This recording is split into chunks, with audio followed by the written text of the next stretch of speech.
안녕하세요, 갈티입니다. 오늘도 산에 들어왔습니다. 산에 들어왔는데 습관적으로 이렇게 계곡을 따라 이렇게 올라가고 있답니다. 그렇게 계곡을 따라서 올라가고 있는데 주위에 굉장히 큰 바위들이 많네요. 여기도 있고 여기도 있고 저 위에도 굉장히 큰 바위가 있어요. 근데 옛날에 이렇게 계곡이 이렇게 물이 이렇게 형성이 됐는가, 물이 이렇게 쭉 내려갔었는가 봐요. 이렇게. 근데 물이 메말랐는데 장관이네요. 와, 바위가 이렇게 큰 바위도 좀 처음 봤고요. 혹여 놀라지 마십시오. 제가 돌아보는 순간 여러분들도 놀라실 겁니다. 짜잔! 이게 혹시 뭔지 아시겠습니까? 이것은 다래덩굴이에요. 다래덩굴. 처음 보셨죠? 다래덩굴 보시면 좀 작은 거를 보셨을 텐데 이만큼 굵은 다래는 아마도 처음 보셨을 거라 판단됩니다. 제가 40년 살면서 이렇게 굵은 다래는 처음 봅니다. 저 역시. 이렇게 쭉 있고 위로 타고 올라갔고요. 다시 그 위에 보니까 이쪽 방향에도 이렇게 굵은 가지가 또 있네요. 굉장히 굵어요. 보십시오. 이렇게 해서 쭉 타고 산 쪽으로 올라가 갖고 저 위에까지 이렇게 있습니다. 와, 정말 굵습니다. 제가 봤을 때는 아마도 이거는 제가 태어나기 전부터 있지 않았나 이런 생각이 들 정도로 경이롭습니다. 와, 정말 대단하죠. 이렇게 큰 다래가 있다는 거에 놀랍습니다. 여기도 쭉 타고 올라갔고요. 저는 여기 처음 왔지만 여기 오시는 분이 계신가 봐요. 이거는 살아있는데, 이 덩굴은 살아있는데 여기는 죽었어요. 보시면 구멍이 뻥뻥뻥뻥 나 있어요. 이렇게 구멍이 빵빵 내서 드릴 자국이 있어요. 아마도 달의 수액을 채취한 것 같아요. 이건 분명히 이 지역을 아시는 분이 달의 수액을 받은 것 같아요. 요 큰 덩굴만 살아있고 나머지는 죽었네요. 중간중간에 드릴 흔적이 있고, 안타깝습니다. 이렇게 큰 나무나 덩굴 같은 경우는 가능하면 좀 그대로 좀 놔두지, 그 수액 먹으면 얼마나 몸에 좋다고 이렇게 구멍을 뚱뚱 뚫어 놨는지 참 가슴이 아프네요. 일단은 산에 오르면서 큰 다리를 만난 것도 행운인 것 같고요. 산행을 한번 계속 이어가도록 해볼게요. 조금 올라오다 보니까 약초가 보이네요. 이것은 노루발을 닮았다 해서 이름 붙여진 노루발풀입니다. 겨울철인데도 진한 진청색의 잎을 유지하고 있습니다. 이 녀석은 뭐 겨울에도 계속 요 색을 유지한답니다. 그래서 산에 가면 푸른 거 보면 대부분 이 노루발풀입니다. 그리고 바로 옆에, 지금은 말랐지만 이게 우산나물입니다. 우산나물이고요. 잎이 지금 단풍이 들어서 쭈글쭈글 하지만 요렇게 생겼답니다. 그리고 씨가 날리고 있는 중이네요. 그리고 바로 옆에는 언제나 그렇듯 푸른 고사리가 있습니다. 그리고 바로 옆에 보면 이끼 있죠. 이끼, 돌에 붙은 이끼. 저는 이끼도 참 예쁘다고 생각이 들어요.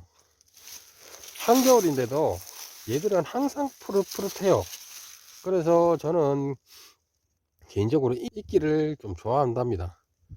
그리고 이끼도 자세히 보시면 지금은 꽃이 안 폈지만 꽃도 핀답니다. 그래서 굉장히 이쁘거든요. 올라가다 보니까 이렇게 이끼도 보네요. 네, 다시 올라가 보도록 할게요. 산에 오르다 보면 앞에는 흙이 이렇게 나와 있고 이렇게 낙엽으로 감싸져 있고 안에는 굴이 있죠. 그런 형태를 꽤 보실 겁니다. 요거는 뭐냐면요, 너구리 아니면 오솔입니다. 100%. 지금은 확실히 구분이 안 되지만 분명히 안에 보니까 약간의 털이 있던데 겁이 나서 손을 못 넣고 있지만 일단은 분명히 너구리 아니면 오솔입니다. 요렇게 집을 지어 놨답니다. 집을 지으면 좀 똑바로 짓든가, 이렇게 흔적을 이렇게 나타나잖아요. 이 자기가 굴을 파면서 흙을 좀 옆으로 했으면 제가 모르고 지나갈 텐데, 이 굴 앞에 이 흙을 이렇게 파놓으니까, 그리고 나서 이렇게 낙엽을 자기가 이렇게 덮어놨더라고요. 거의 누가 봐도 여기 뭐가 있다 생각해서 제가 낙엽을 채우니까 저런 굴이 있네요. 아이 자식 좀 제대로 하지. 네, 요런 글은 대부분 야생 동물이 사는 곳이니까 혹시나 잘못 건드리지 마세요. 혹시나 안에 있으면 절단 납니다. 네, 다시 올라가 보도록 할게요. 여기도 보시면 구멍이 있죠. 요거는 아마 구멍 크기로 봤을 때 뭐 쪽제비과 종류가 아닐까 싶은 생각이 듭니다. 산을 이렇게 다니다 보면 요 정도 크기 혹은 좀 전에 그 크기만큼 꽤 많이 있어요. 집의 주인이 누군지는 참 궁금하지만 그렇다고 제가 손을 넣어 볼 수는 없는 노릇이니까 일단 겨울잠 잘 자고 혹여 내년 따뜻할 때 한번 얼굴이라도 한번 보자. 네, 다시 올라가도록 할게요. 조금 올라오다 보니까 암제피가 보이네요.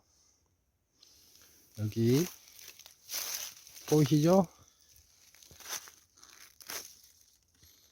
이게 암제피입니다. 까만 씨앗은 다 떨어지고 이렇게 껍질만 이렇게 남아 있네요. 나무 밑둥을 보니까 꽤 오래됐어요. 제피나무 같은 경우는 이렇게 나이가 많이 들면 이렇게 울퉁불퉁하게 올라온답니다. 이렇게 보이시죠? 울퉁불퉁하죠? 이렇게 제가 봤을 때는 한 20년 가까이 된 것 같아요. 꽤 큰 제피나무를 봤습니다. 그리고 옆에서 전에 영상을 찍었을 때 작살나무 있죠? 한겨울에도 신기하게 보라색 열매가 열린다 해서 제가 영상을 한번 찍어 드렸는데 작살나무도 아직 열매가 열려 있네요. 이렇게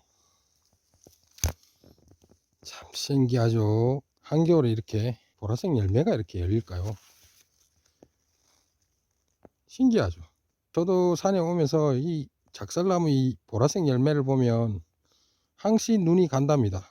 워낙 신기하다 보니까. 네, 오늘도 이쁜 열매를 보여주는 작살나무가 고맙네요. 그리고 여기 제피는 뭐 까만 씨앗이 떨어졌더라도 이 껍질 있죠. 껍질을 따가서 이렇게 갈면 제피가루가 되니까 요거는 조금 채취하고 내려가도록 하겠습니다. 오늘은 산행하면서 왜 난초가 안 보이지 라고 말을 진짜 중얼중얼 대면서 가고 있었는데요. 다행스럽게 이렇게 무더기로 발견을 했답니다. 이렇게 보이시죠? 여기 있고 이렇게 일단 한번 살펴봅시다. 하나씩. 얘는 뭐 특별한 것도 없고요. 여기도 특별한 게 없어 보입니다.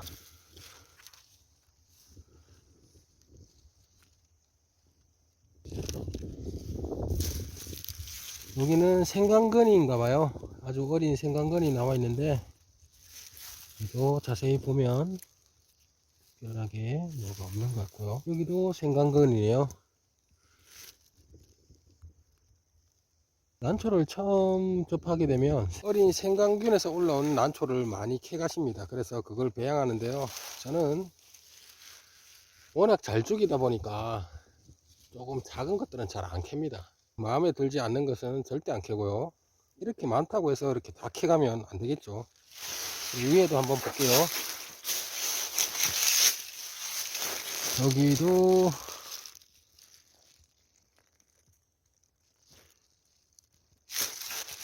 여기는 생강근이 좀 괜찮아 보입니다.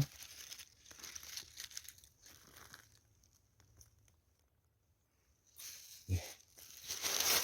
오늘은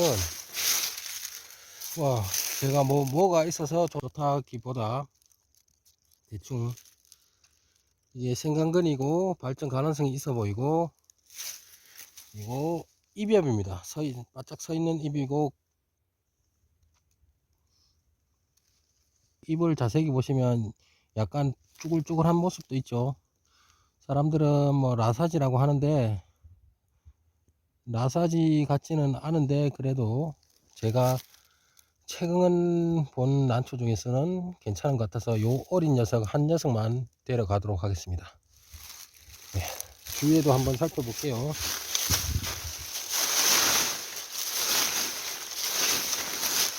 네,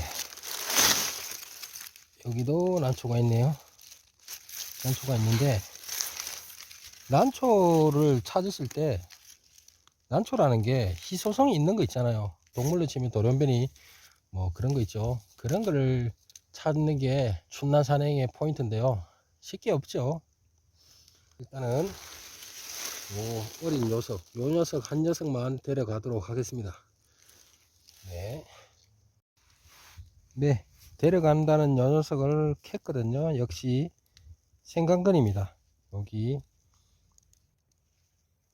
여기 보이시죠? 오돌도돌한 생강처럼 생겼다 해서 사람들이 생강근이라는데요.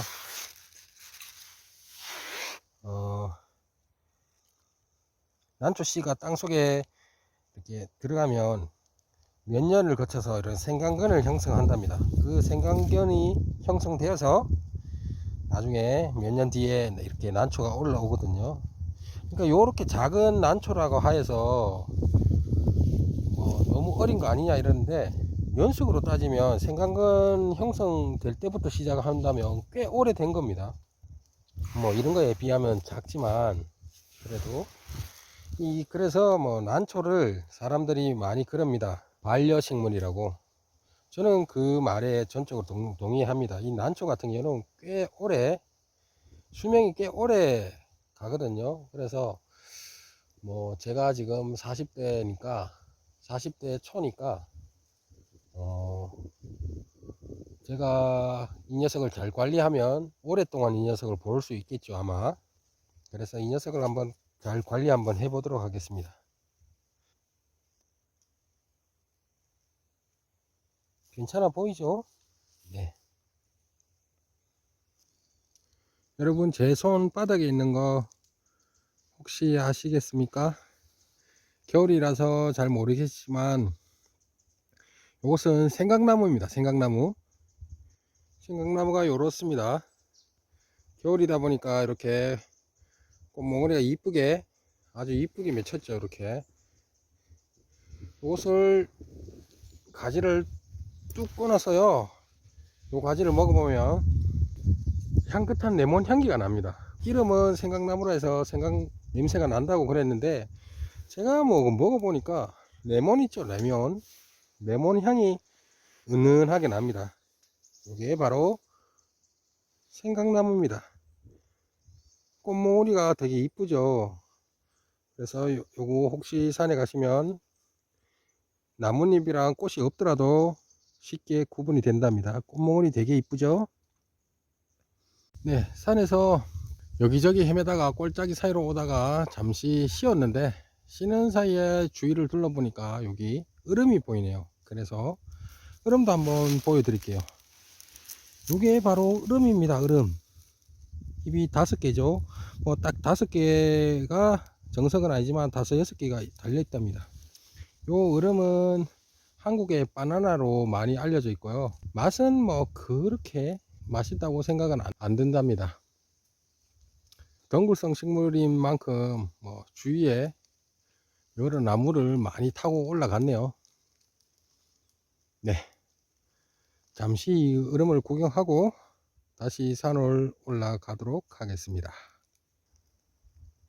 산 정상에 다다랐습니다. 근데 뭐 요쪽 위쪽에 올라가니까 절이 있네요. 절이 산 꼭대기에. 그래서 더 이상 올라가지는 못하고 여기서 오늘 산행을 마치도록 하겠습니다. 보시면 뭐 터 좋은 데는 다 묘가 있거나 혹은 절이 있거나 뭐 그렇습니다. 산속에는. 저 깜짝 놀랐습니다. 뭐 여기에 울산 도소람이라고 있고요. 도소람이라 적혀 있고 요 비구니 절이라고 합니다.